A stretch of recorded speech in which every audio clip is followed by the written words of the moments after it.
Hello guys, मेरा नाम है रिजवान और आज की इस वीडियो में बात करने वाले हैं कॉलेज प्रोफेसर आप कैसे बन सकते हैं। जैसा कि आप लोग जानते हैं, पढ़ाई हमारी लाइफ का बहुत इंपॉर्टेंट पार्ट होता है और पढ़ना हमारे लिए बहुत ज़रूरी होता है। अगर हमें आगे जाके अपनी लाइफ में सक्सेसफुल बनना है तो हमें पढ़ाई ज़रूर करनी होती है और पढ़ाई हमारे लिए बहुत ज़रूरी होती है।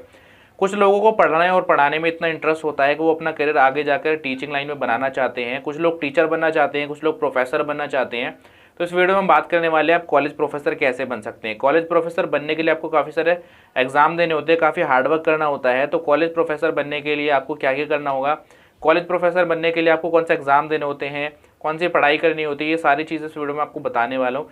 कॉलेज प्रोफेसर बनने के लिए बहुत हार्डवर्क करना होता है। आपको हार्डवर्क के साथ साथ काफ़ी स्टडी भी आपको करनी होती है। मैं आपको बता देता हूँ, कॉलेज प्रोफेसर बनने के लिए आपको काफ़ी सारे एग्जाम भी क्लियर करने होते हैं और कॉलेज प्रोफेसर आप डायरेक्ट नहीं बनते हैं। सबसे पहले आपको असिस्टेंट प्रोफेसर की पोस्ट मिलती है, उसके बाद जब आपको एक्सपीरियंस हो जाता है तब आप कॉलेज प्रोफेसर बनते हैं। तो असिस्टेंट प्रोफेसर बनने के लिए आपको यूजीसी नेट एग्जाम क्लियर करना होता है, जो एनटीए कंडक्ट कराते हैं, नेशनल टेस्टिंग एजेंसी।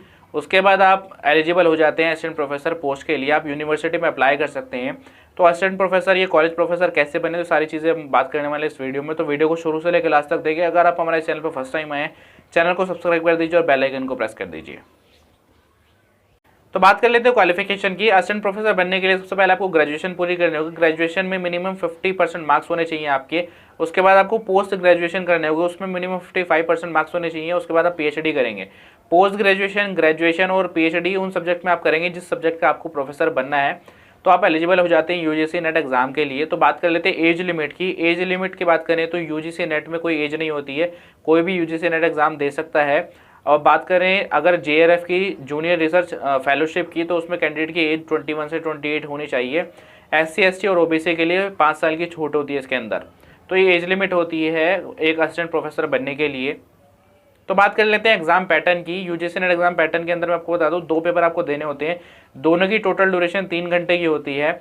और पहले पेपर के अंदर कॉमन क्वेश्चंस आते हैं, सभी के लिए क्वेश्चंस कॉमन होते हैं और 50 क्वेश्चंस आते हैं। 2 मार्क्स का एक क्वेश्चन होता है। अगर लैंग्वेज की बात करें तो इसमें इंग्लिश और हिंदी दोनों लैंग्वेज में ये पेपर आता है और इसमें एमसीक्यू टाइप क्वेश्चंस आते हैं। दूसरे पेपर के अंदर स्पेसिफिक क्वेश्चन दिए जाते हैं, जिस सब्जेक्ट का आपको प्रोफेसर बनना है वहाँ उसी सब्जेक्ट के क्वेश्चन आते हैं इसके अंदर। इसमें 100 क्वेश्चन होते हैं और 2 मार्क्स का एक क्वेश्चन होता है। ये भी एमसीक्यू टाइप क्वेश्चंस आते हैं इसके अंदर और इसकी जो लैंग्वेज होती है वो भी इंग्लिश और हिंदी लैंग्वेज होती है। तो टोटल दोनों जो पेपर होते हैं उनकी ड्यूरेशन 3 घंटे की होती है और मोड इसका ऑनलाइन होता है। ऑनलाइन आपको ये एग्जाम देना होता है UGC net. UGC net exam national level का होता है। और इस बात कर लेते हैं इस एग्जाम फीस की। जनरल वालों के लिए 1000 रुपये फीस होती है और ओबीसी वालों के लिए 500 होती है। एससी एसटी वालों के लिए 250 रुपीज़ होती है। ये एग्जाम फीस होती है यूजीसी नेट की।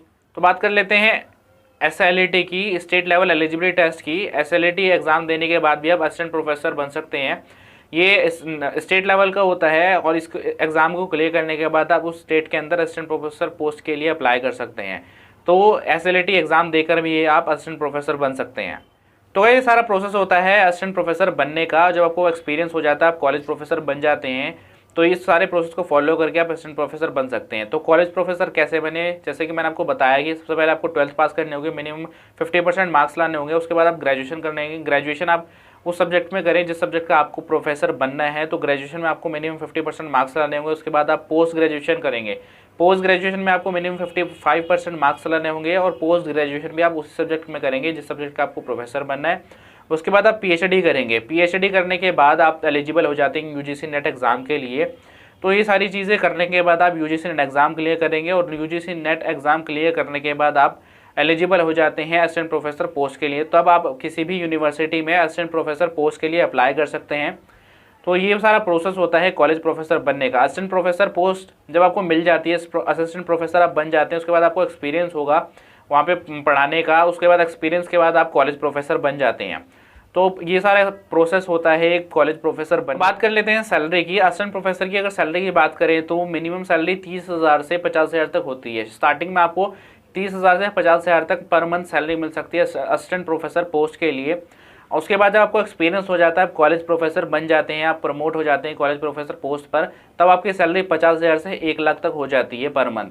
तो ये आप काफ़ी अच्छी सैलरी ले सकते हैं। तो ये सारा प्रोसेस होता है गवर्नमेंट प्रोफेसर बनने का, गवर्नमेंट कॉलेज में प्रोफेसर बनने का।